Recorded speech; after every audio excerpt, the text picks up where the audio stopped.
South Euclid Lyndhurst Schools continues to make energy efficiency one of its top priorities. Hello, I'm Superintendent Linda Reed, here with another SEL in a Flash. I want to share with you 3 ways in which the SEL schools have improved its operational efficiency, saved on resources, and included the students in these efforts. First, the district engages in a central shutdown process where all the computers are turned off at the end of each school day. Shutting down computers may seem simple, but when done on a district-wide basis with nearly 2,500 computers, the efficiencies and the savings dramatically improve. Second, the district has switched out all the incandescent light bulbs for more efficient fluorescent bulbs. This has dramatically cut down on energy costs and in the process improved our efficiency.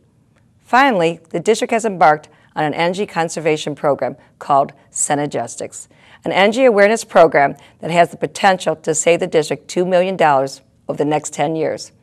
The district's emphasis on becoming more environmentally friendly has trickled down to our own student body as well.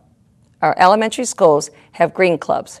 Greenview Intermediate School has a green team, and Brush High School Environmental Club, Project Earth, has recently received a county grant to continue their activities. In all, the SEL schools have a long-standing commitment to energy efficiency, and we continue to be on the lookout for ways to become more environmentally friendly.